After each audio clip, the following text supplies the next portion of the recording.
Hey all, so back with another war video. Those of you who have been with my channel for a while know that I often have some rust at the start of seasons, especially if there's been a longer off season. Unfortunately, this one is no different. You're going to see some sloppy play tonight. But we're going to start off with this Korg here, which is definitely the easiest fight we have. This is the same placement from a lot of previous seasons, and it's just, standard. This is what Negasonic was built for, right? We don't care about anything going on here. The only threat in this fight is specifically if we throw a special while he has rock stacks, then he's probably going to purify something, and then we're going to take some damage back. But as long as we can count, like we did there, we're going to be completely fine. We're going to pause enough of these incinerates and then refresh them. Like, he's just melting.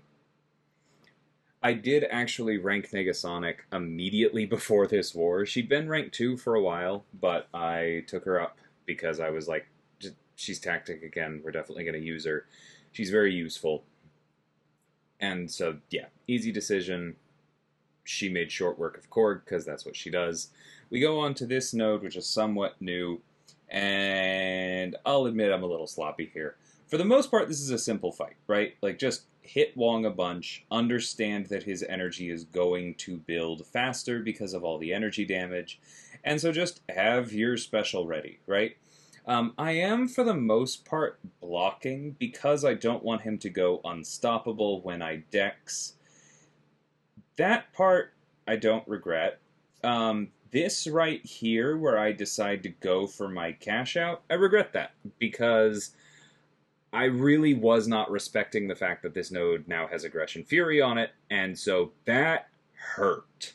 I did try to dex out of that special too. It didn't work, and unfortunately, even worse there, I thought that that parry landed, right? I tried to dex out of this one too, doesn't work. But yeah, I thought that that parry where I ate that 50k heavy from Wong landed. Clearly it didn't. I should have been paying closer attention and then backed off when he went for the heavy. And again, I should have not pushed a special 2 so that when he finally did go to that, I could have kept the Furies lower. Just really reckless behavior, right? Like, this node is not all that difficult. Negasonic is a really great answer for it. We haven't really talked about that, but we don't care about Tranquilize because everything we do is passives, right? We don't have any debuffs, and so we don't care about Tranquilize. There's also physical resistance here. She doesn't care about that. It's a really great counter. I just need to not be stupid and overly aggressive, right? I was kind of playing that like a Battlegrounds fight, which is, I don't know, most of the last 2 times I've seen Wong, I guess. I don't know. I don't have an excuse for it other than just that it was stupid, right? Shouldn't have done that. But sometimes that's how you die. Anyway, speaking of stupid, this one is just a tactical error.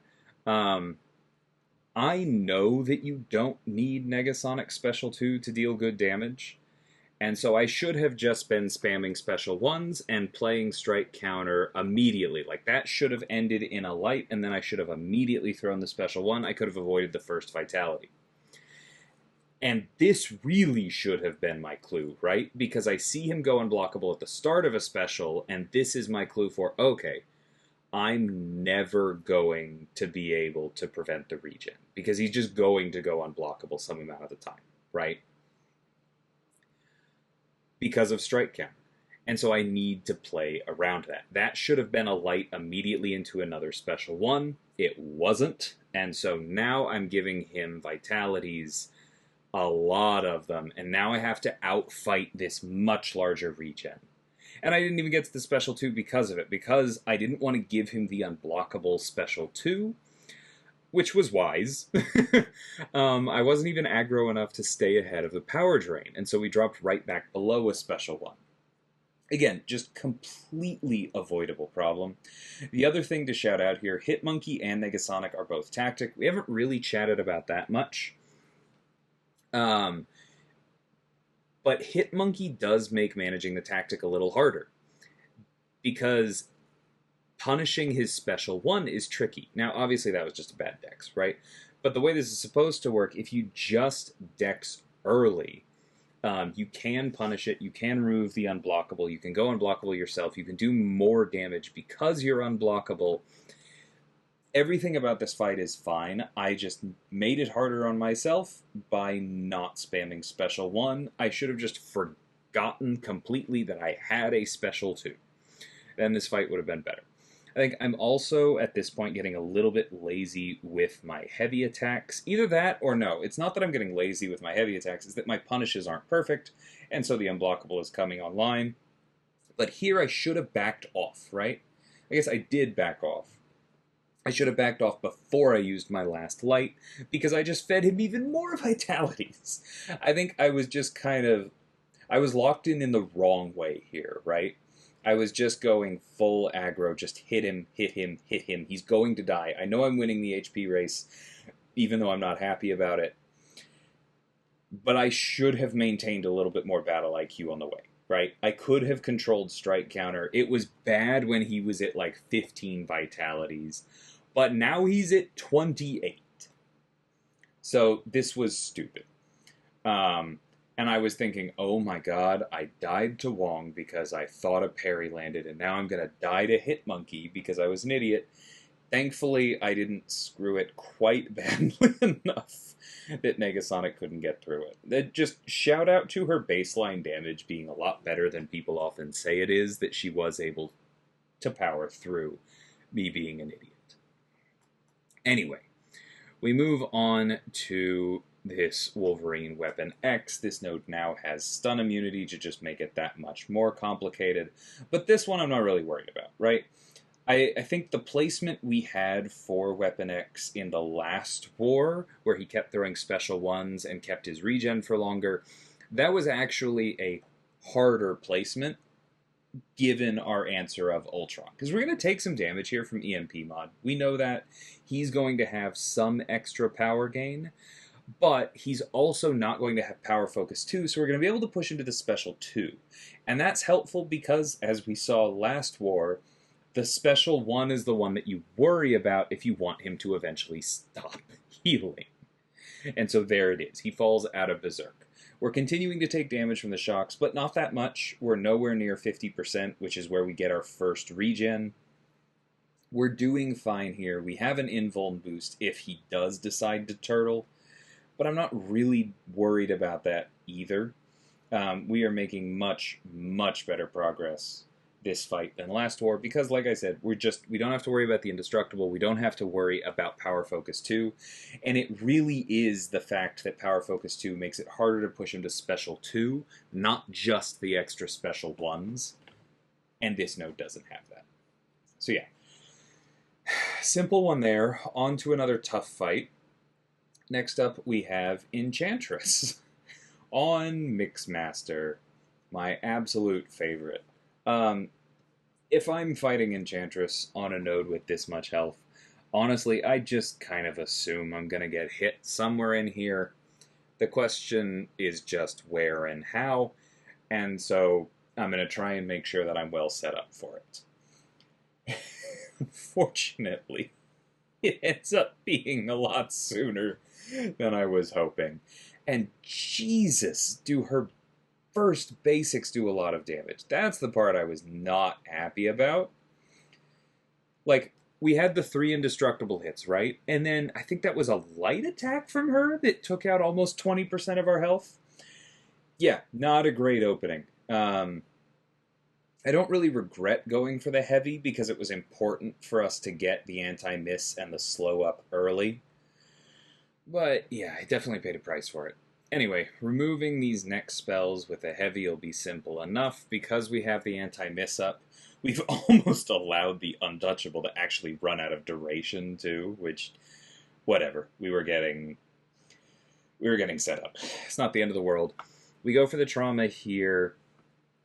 She's tricky enough that I don't have a ton of hope that we're going to be able to hold on to it until the next time we go for a Special 2. Note the evade there, helping us out on the intercept. That is a huge part of why Quicksilver is good for Enchantress. But yeah, see, the trauma's already falling off here. It let us do a little more damage on the way up, though, so not going to complain about it. Going for an intercept here, doesn't work. Trying for another one. There we go. Yeah, and we lose that trauma. That's okay. I think I was... No, there. That's where I go for the medium, light, medium. I did still have room, and that does a ton of damage. All of her spells are down. We finally do a bunch of damage against her. That's what I wanted. Now I'm just going to need one more smaller detonation, and we'll be good to go. Another thing to talk about, because we haven't really, the new node here, the ticking soul bomb, if you parry too many times in succession, you'll get a soul barb on you. Quicksilver ignores that in two ways, right? Number one, he doesn't care because Quicksilver doesn't get the buff from dexterity, and so there are no buffs on him to worry about. And then number two, Quicksilver gains a lot of combo naturally with all of his hits, and so clears the charges. Anyway, not the best fight there simply because we got hit early and it hurt. Took some block damage along the way, but I don't mind taking damage early if it's allowing me to get set up more quickly, and you could see that I definitely had control of that fight after that initial setup. Then we move on to Wolf here, and Quicksilver just basically turns off literally everything about this fight except Wolf's ability to apply ruptures through block. So again, I'm expecting some damage back, but if we can keep him to lights or just otherwise find our openings, then we may not even have that, right? So you're seeing that I am going for a lot of dexes early. I want that slow. I also don't want to deal with Wolf in the corner, so I go on the offensive a little bit and then go back to getting the slow right on time. We managed to catch a light there for our parry, so still no ruptures on us. This is going pretty well. There's the falter. We don't care. That's just willpower healing. We keep going, stacking more of the whiplash. Also worth noting, Werewolf isn't really howling on defense right now. I believe that's on the Trello board. Definitely not how things are supposed to be. His AI has always been a little janky, right? So we'll get there when we get there. Go ahead and throw this trauma on. Don't go for the detonation. I'm trying to go for one big one here. We're going to use the Striker to put the physical vulnerability on him and keep ramping. He's going to throw another special one here, keep things paused. Come on, buddy. There you go. And then, yep, have just enough power for a medium, light, medium into a special 2 there, and boom! That was 440,000 damage. Gotta love Quicksilver. So yeah, kind of made up for the Enchantress fight with a really clean end there. Very happy with that. Some serious stupidity on fights number 2 and 3, but lessons learned, lessons fully internalized. And I'll be more careful with Aggression Fury, which is something I didn't think I would need to say again. Here we are. Anyway, I'm having an absolute blast with how Quicksilver is shaping up on this map. Let me know how you guys enjoyed this one. Hopefully there was something interesting in there, and until next time, thank you so much for watching, and take care.